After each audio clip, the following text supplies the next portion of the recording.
How's it going, Bat Family? Welcome to a brand new The Batman kind of update video, as well as installment in the discussion series. So the update part of this video is going over a little bit of news with the release date, some details on all of the extra bonus footage you're going to get in the release of the physical copy of The Batman, and a couple of other things, such as a decent look at Barry Keoghan's Joker.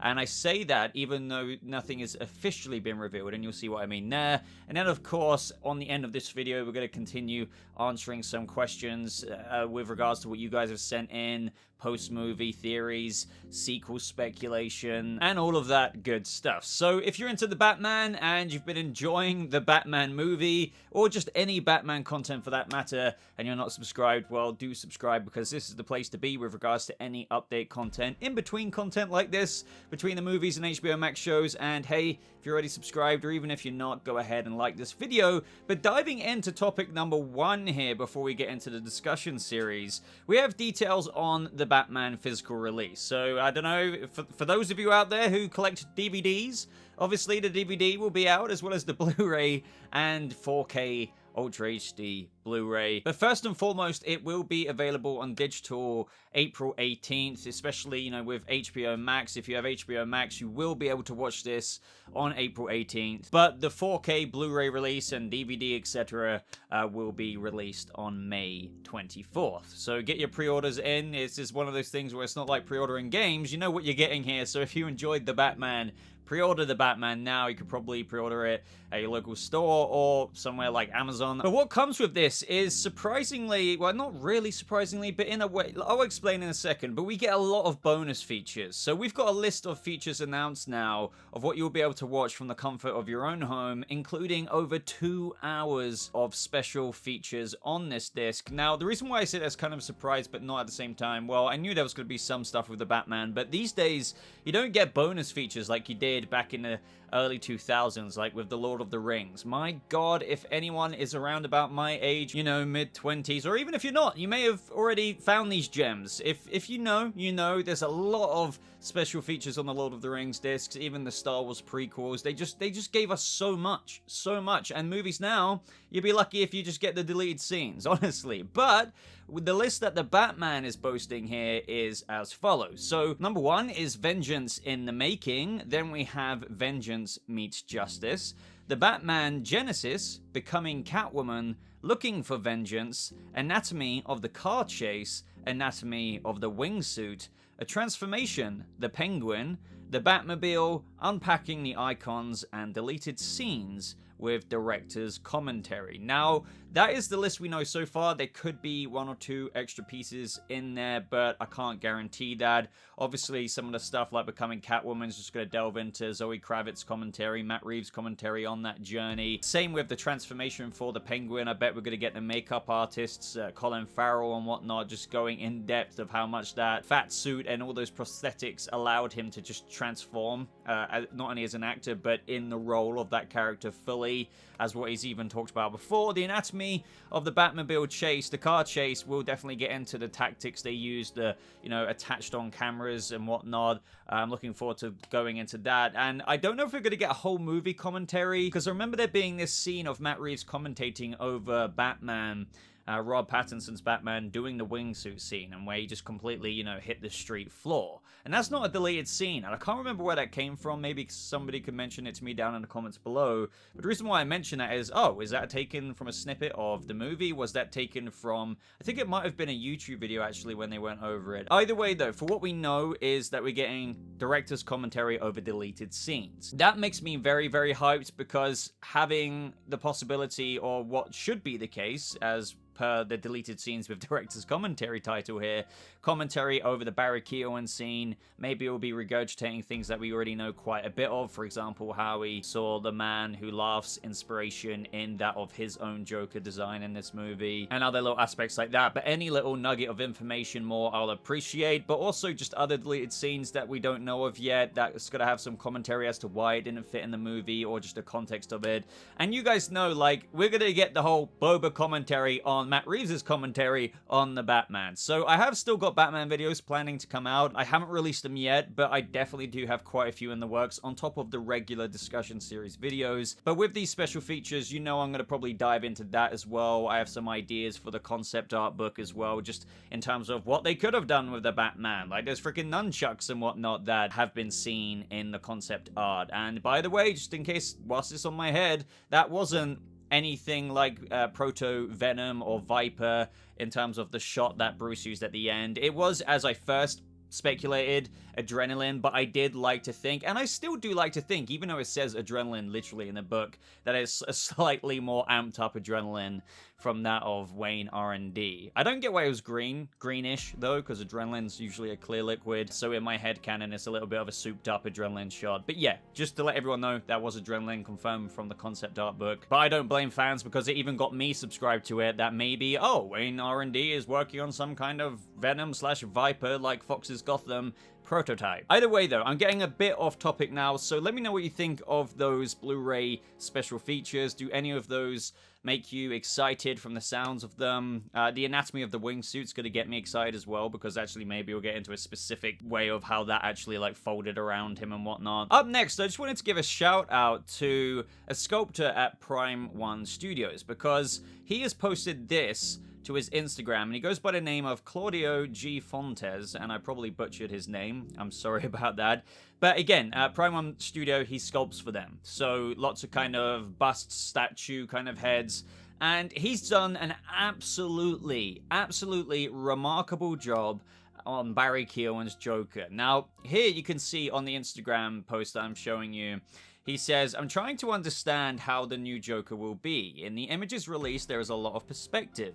It confuses a little, lol. What I'm posting now is just a work in progress. That's it for now. Any tips and suggestions are welcome. So if you like the look of this, but you have a suggestion, go to his comment section and say something. But I will say this is pretty darn accurate. I don't know about the cut on the side of the head there, but other than that, this is so accurate, even more than what I've seen really good molds before. Lots of molds that I've seen online already don't include the little pimply bit on his lip that you can see on the image there.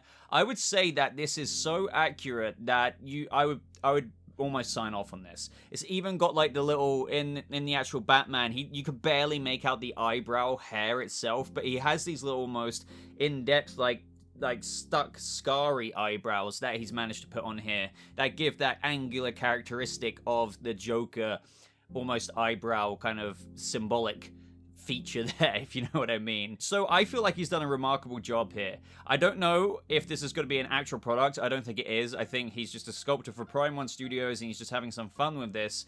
But the way he's sculpting it, you know, unlike people, even myself, who tried to kind of merge the faces together, it came up with a very rough perspective that isn't accurate. When you get the bottom half of the smile and you merge that with the top part of the eyes that we saw in the very scene, you're just not going to get a good proportion of the face. But here, he's managed to do it where you may as well just assume that this is what he looks like. Like, this is. Like, I would give my seal of approval there. Not that I'm working on the production or have worked on the production, but that is him.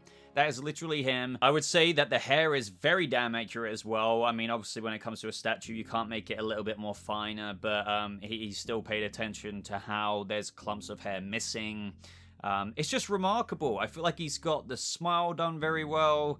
As I said, down to like the warty pimple that's like stuck on the, you know, it adds that horrific nature of the smile that he has. The teeth are pretty awesome. And it just overall, like, I know some people say, oh, what is this Joker? But like, each to their own in certain ways. But I still think when I see this Joker, I think that's a Joker. Like, that is a Joker. And I'm very happy with the design that Matt Reeves has gone for here. Even though I do think that if we see Barry Keoghan's Joker again, there is probably some aspects subject to change. For example, I wouldn't be surprised remotely if he came back with a tad bit more hair. I'm not saying they're going to completely overhaul it. I'm just saying if for some reason they will actually maybe revise this bit, it won't be like massively noticeable, and that's only a service to them that they did it quite blurry in the deleted scene. I'm just saying that there might be some changes if Reeves did decide, hey, actually, in the Arkham series, I'm going to feature him a little bit more than what I wanted to. That's if he even features at all. Or in the sequel movie, actually, no, I want him to be full face, and I want him to have a little bit more hair. Perhaps he hasn't pulled it out as much. You get what I'm saying. So that's it in terms of the updates section of this video. I mean, that wasn't even a proper update, but I wanted to I just thought a lot of fans here who might not have seen that would really, really appreciate seeing that. So let me know your thoughts on that design. Go give Claudio G. Fontes a follow on Instagram if you have that, because I'm sure he'll be giving some updates on his sculpt and mold of Barry Keoghan's Joker design. And let me know what you think of the special features for the Blu-ray. So now let's get into the discussion series. I'm not sure how many questions I'm going to get into today, but as usual, we have a whole queue.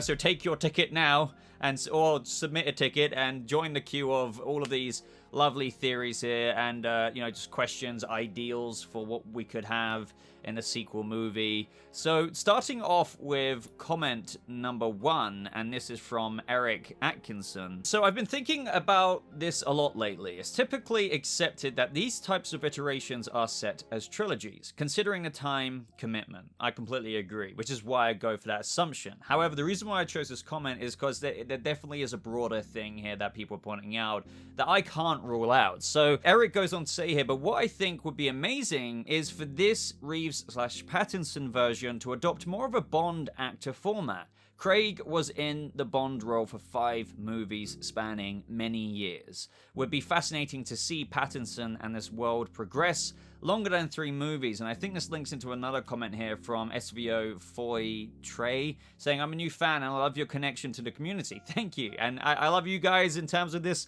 little hub we have going forth into all of these sequel movies and HBO Max spin-off shows, or just even if it's other Bat family content on the channel. Here's my idea, hopefully you'll see this. So this series should be more than a trilogy. I'm thinking more along the lines of a Harry Potter. So yeah, just longer movies. Harry Potter went on for many movies, so did Bond with Craig's run. So this would allow for all of the great Batman stories to be told, and villains we have never seen finally get to grace the screen.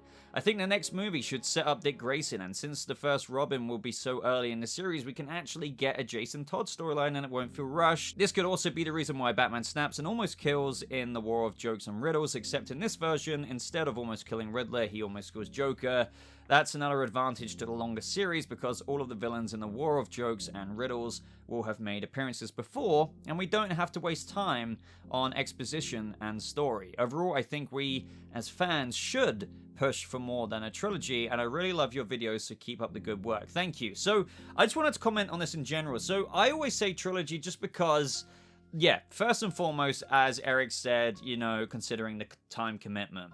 Now, Reeves, as a director, can always stay heavily involved if he didn't want to direct, let's say it did get to the 4th movie.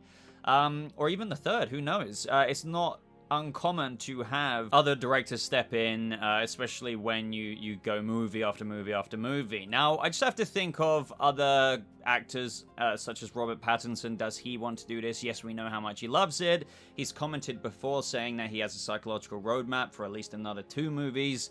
So, trilogy is something you just would assume, and as Eric even pointed out here, it's typically accepted, or you can even say expected, or, you can assume that, okay, it's probably going to be a trilogy. But I do agree, what if this is something that I think one should assume is a trilogy until it isn't. That's one thing I would say as a rule of thumb.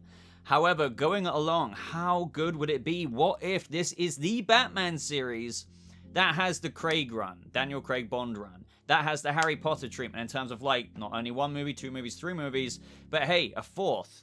That would be where an Order of the Phoenix was, And then there was, the next one, and the next one. And that would be so good because what Reeves is saying here is he wants to create a Batverse. That is 100% already the case. That's been something that has been reiterated again and again with regards to not only is this movie, but happening or happened now, but there's the shows, the Penguin, the Arkham series. We're going to get a 2nd movie, no doubt. We're going to get a 3rd movie, but it's very much so in its infancy that to just kind of get ahead of yourself and say, Matt Reeves would 100% say this in an interview, and he's said stuff like this when it even comes to the 2nd movie. Let's just focus on this one for now.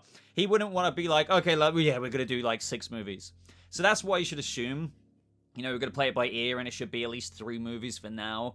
However, I do think that you can't rule out that if popularity continues, and if it's well forged enough still, that so long as, Pattinson's still enjoying himself, which, we know that he loves the role, and depending on how overwhelmingly mind-blowing the reception is for the second and third movie, that they could possibly lean into that of more movies.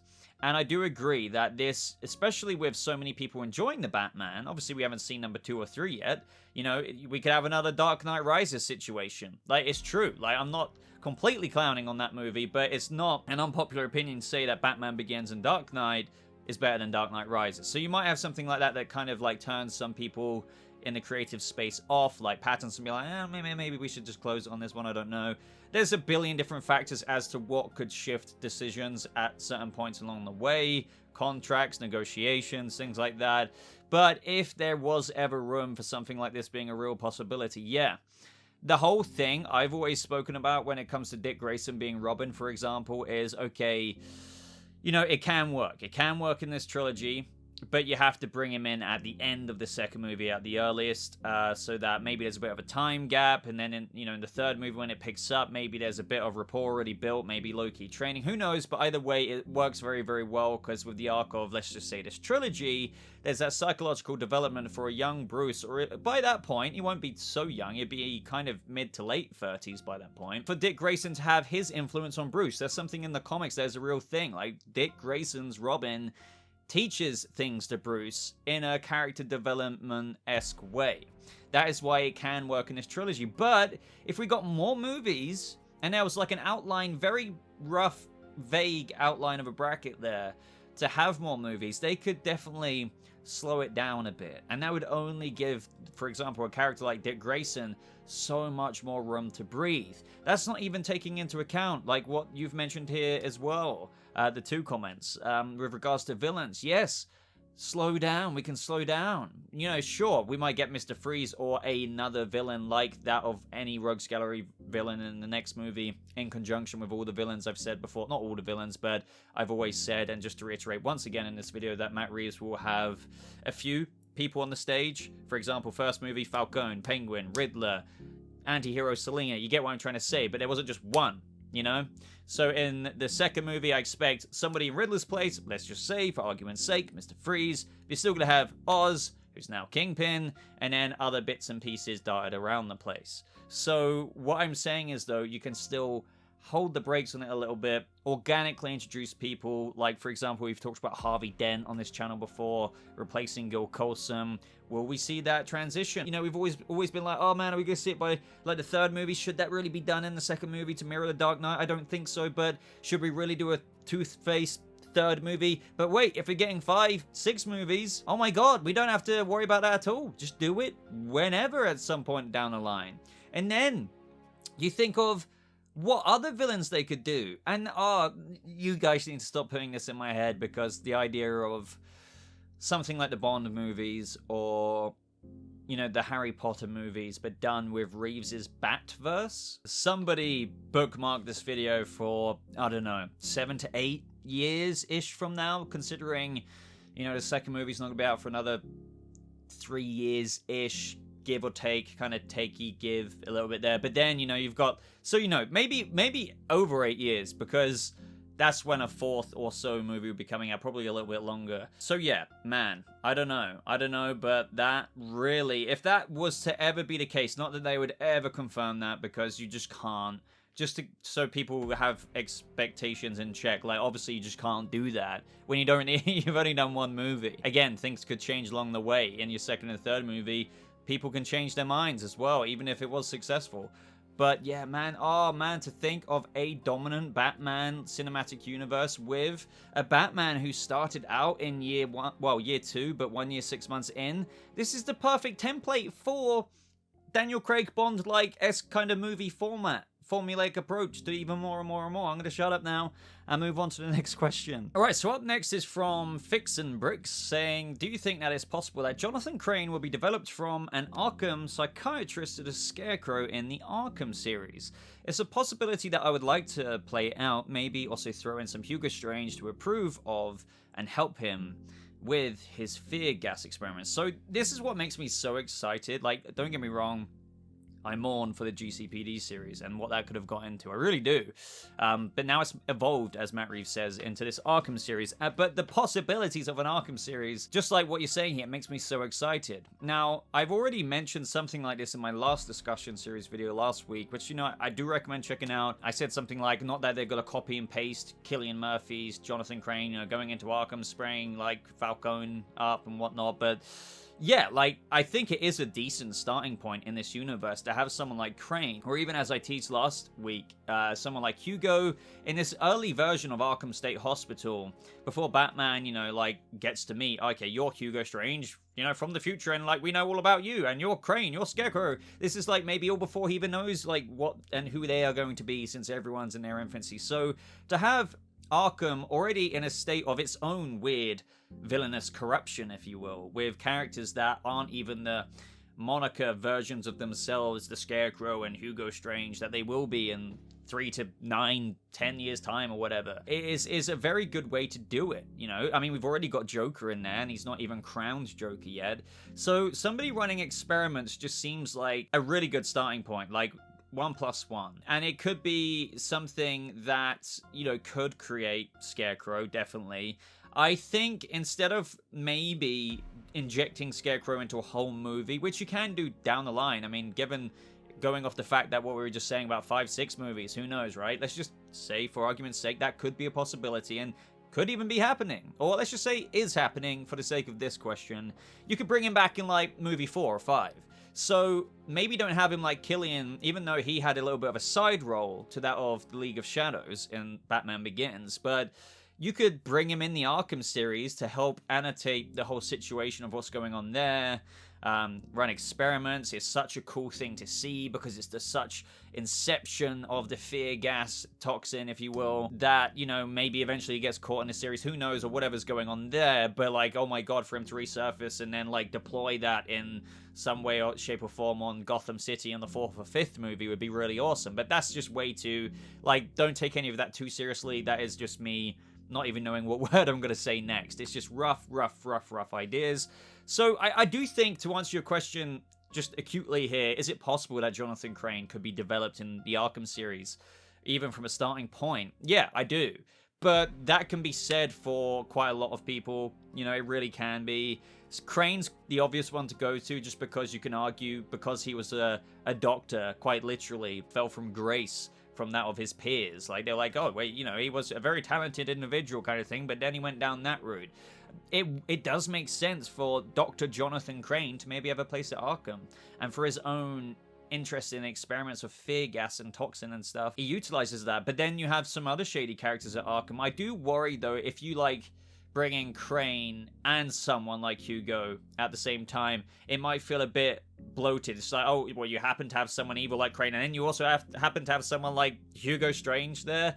I think if it was up to me, I would say, like, Crane would be one of the only, like, he might be the leading doctor or head of psychology, since he's, you know, a genius in psychology. And for it to be in this such early stage of Arkham, you know, not the earliest, obviously, because we know that Martha was committed there and whatnot. It goes back quite a while. But, man, there's just so much potential. Like, that's what I like, why I love talking about this, but what I love so much about this vision, and why we're at the inception of it ourselves. There's so much potential, and considering that we also subscribe to a lot of what Matt Reeves has envisioned for this world.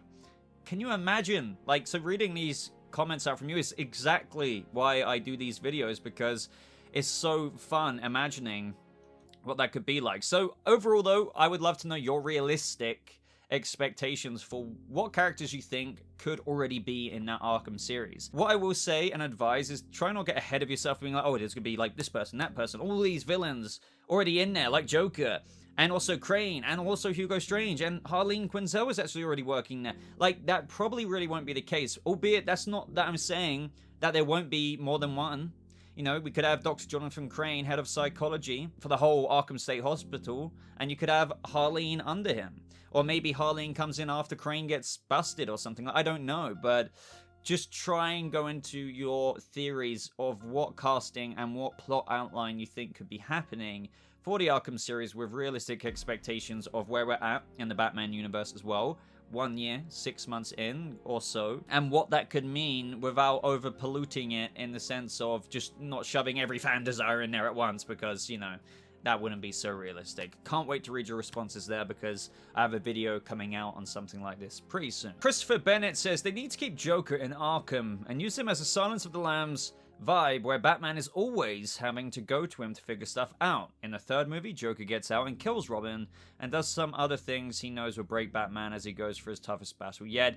I just would refer you to maybe my previous videos in terms of my answer of killing Robin in the third movie would be way premature, considering I don't see how you do Robin any earlier than the end of the second movie for it to properly pick up in the third movie. So for him to only just have his Robin in the third movie get killed by Barry Keoghan's Joker would be insanely quick. I know these are adaptations, so they're not copy and paste, but even then, I don't know if Reeves would do that. As for your first comment, now the reason why I counted this as well is because I think, you know, when you say they need to keep Joker in Arkham to use him as a Silence of the Lambs vibe, where Batman is always having to go to him to figure stuff out, I think people would get annoyed that he has to go to Barry Keoghan's Joker always to figure things out. That would undermine the world's greatest detective's own abilities. Now, I didn't mind it in the Batman because Batman basically already kind of knew the answers, and I like how they played with that. But he wanted some affirmation of the Joker or kind of some other perspective to convince him otherwise that, you know, they weren't as similar as maybe he was kind of thinking with what Joker teased. Well, Barry Keoghan's John Doe teased in that scene. But also, it was a similar kind of thing, you know. John Doe here, Barry Keoghan's Joker, was a killer as well. That got put away, as Matt Reeves said.